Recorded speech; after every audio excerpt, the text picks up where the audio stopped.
नमस्कार, म पज्यू पैडी शिव सुन्दरबहादुर गर्दा तमु। मेरो पहाड घर जिल्ला कास्की, अन्नपूर्ण गाउँपालिका वडा नम्बर 10 घान्द्रुकोट गाउँ हो।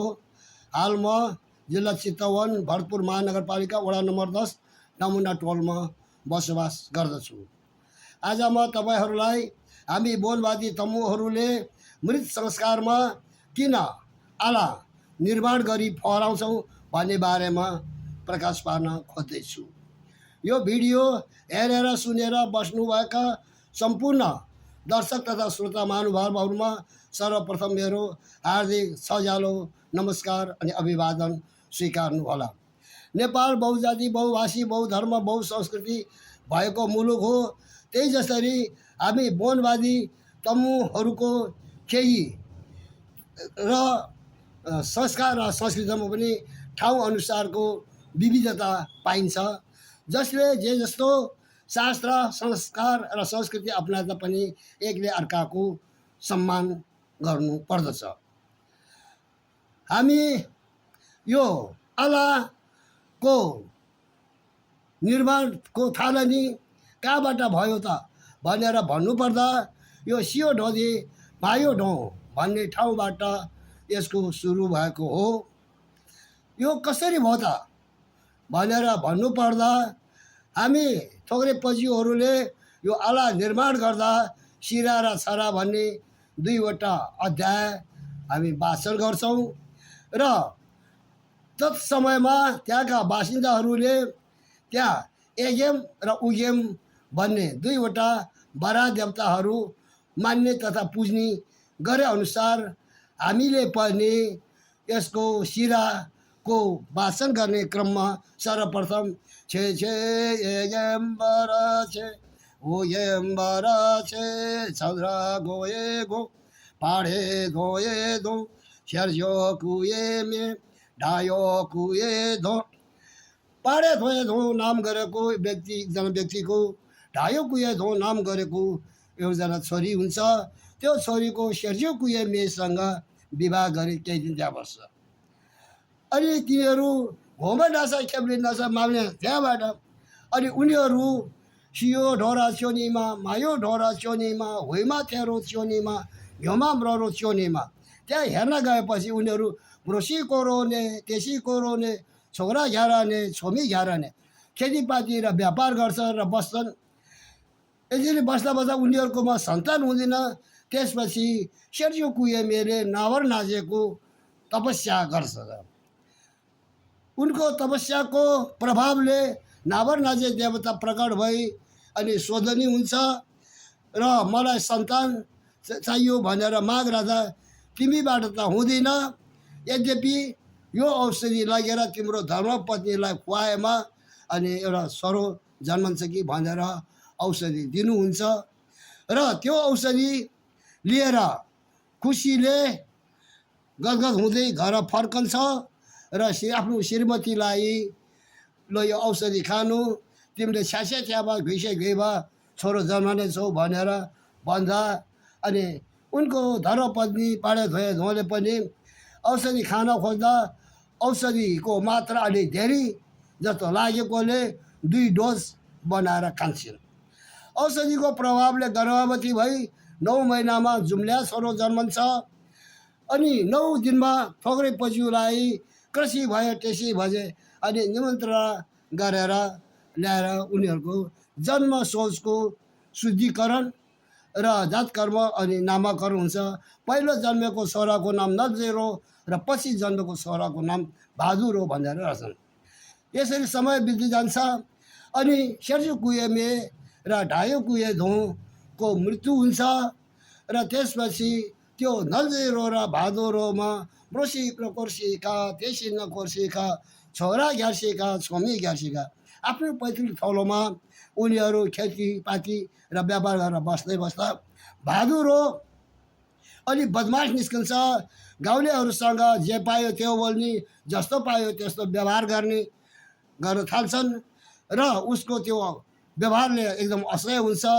सदा एक दिन छिसी घाँस दाउरा गर्न जङ्गल गएको बेलामा लस्यो छमीमा युवतीहरूको समूह पनि गएको हुन्छ र भादुरोको आफ्नो लागेको बानी कहाँ छोड्छ र अनि युवतीहरूलाई जिस्क्याउने छाडा बोल्ने गरेपछि त्यो व्यवहारले अति असह्य भई युवतीहरू मिलेर हत्या गरी छाडिदिन्छ। धेरै दिन भयो भादुरो गाउँमा नदेखेपछि खोज्दै जाने क्रममा जङ्गलमा सडेगलेको अवस्थामा भेट्दछ। अनि तिदा हिँड्दा खदा कुदा घिसे घिमाका हो यो त भादुरोकै लास हो भनेर चिन्छ, पहिचान हुन्छ अनि ठम्याइ हुन्छ र सनाख्त हुन्छ। अनि धिए घोरी छो घरमा ल्याउँछन्। अनि त्यसपछि क्रोजी खब खर्ब युजी धलु चारौला घेलु चारौला ढोलु चारौला सोलु चारौला मोलु चारौला भाइ कुटुम्ब र गाउँलेहरू मिलेर सद्गत गरिदिन्छ। सद्गत त हुन्छ तर अल्पायुमा हत्या गरी मृत्युवरण भएको कारणले गर्दा ऊ वायु भएर न कि पेम्मा या घैजे घाउ घाउ घैजे भादर छेमा तिम्रो या प्योजे त छेमा ढोसी या प्योजे। अनि दुख बिमार गरेर गाउँलेहरूलाई सताउन थाल्छ।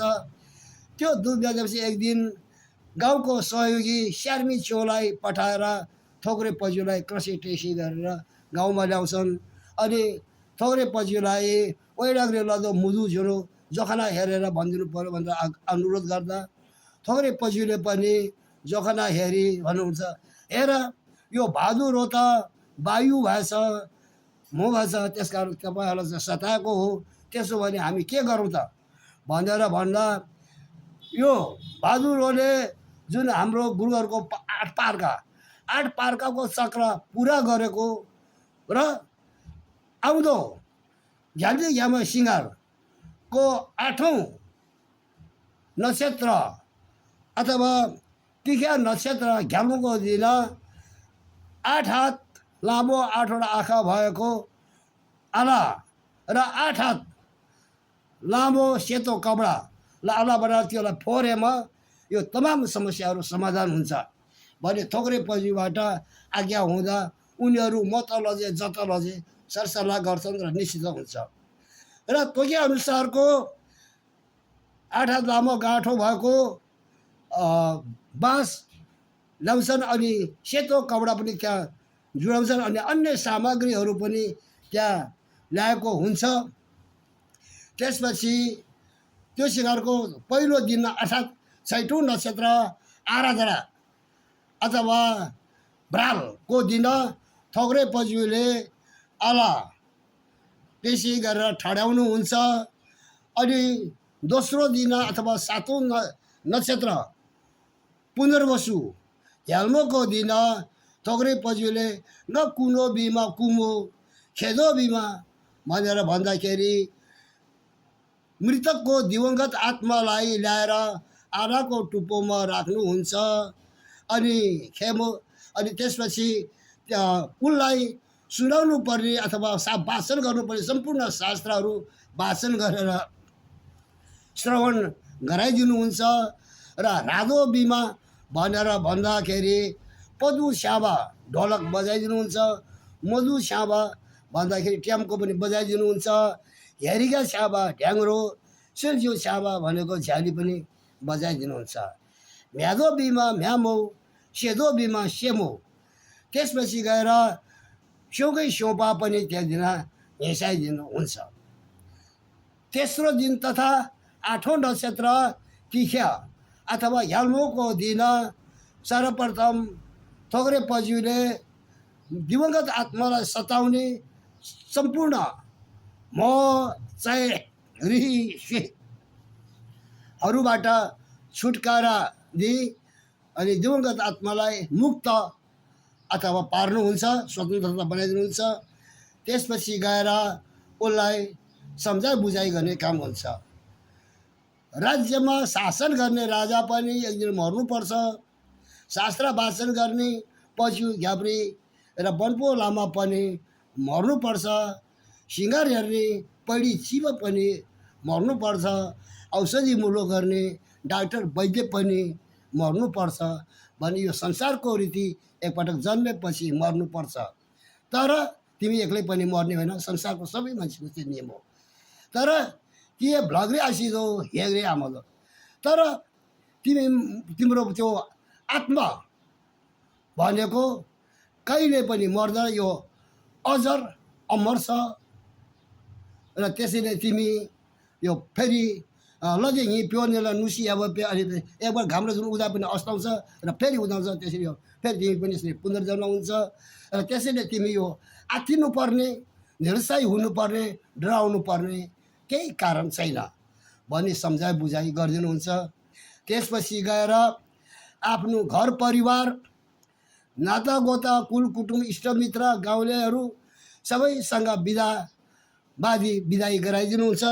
र गाउँले नातागोता, घर परिवार अनि इष्टमित्र गाउँलेहरू पनि क्रफो क्रलो धलो गेलो मोलो सेलो खजो किजो सबैले गरेर बिदाई अनि दिनुहुन्छ।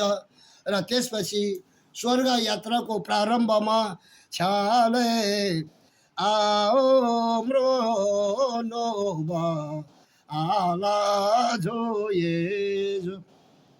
झोया आओ क्यो रोसी यारा याद।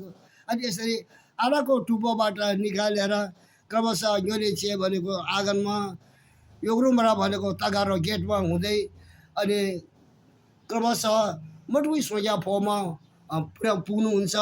अनि तल माथि दायाँ बायाँ जाने त्यहाँ धेरै बाटाहरू छन्। सेतो, कालो, रातो, निलो रङकोले सङ्केत गरेको बाटा छन्। त्यो बाटोतिर लाग्ने होइन, त्यहाँ गयो भने नहुँदो चिजहरूसँग भेट हुन्छ, खाना लाउन पाउँदैन। तपाईँ भनेको यो पहेँलो अथवा उरे रङले सङ्केत गरेको यो बाटो जाने हो। यो बाटो भनेको सिमी वामी भ्रवैया हिँड्ने बाटो हो।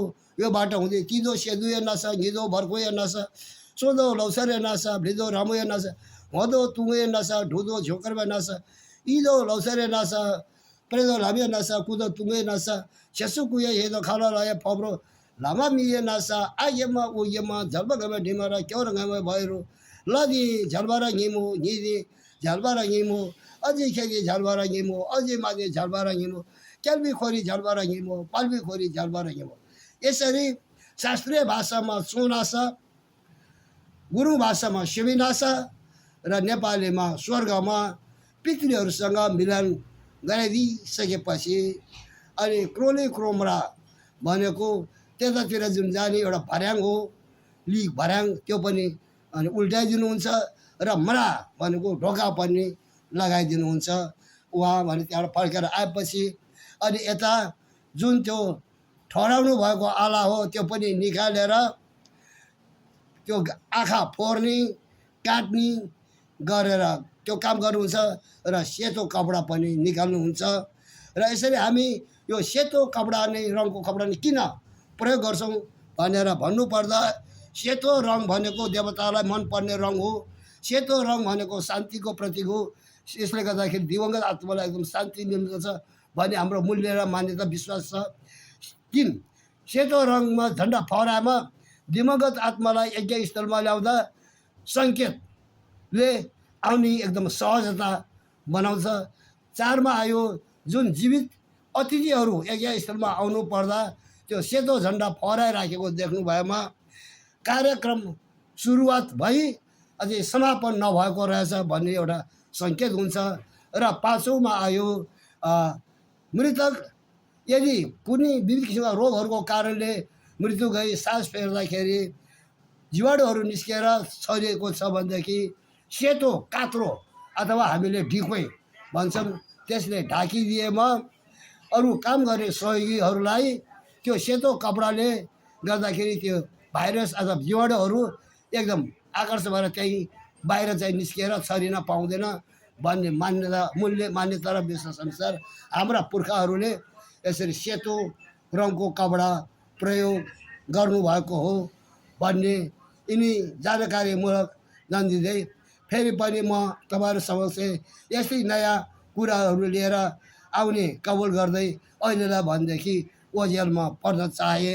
हस्त जय तमु, जय बोन धर्म, जय पेलु सङ्घ।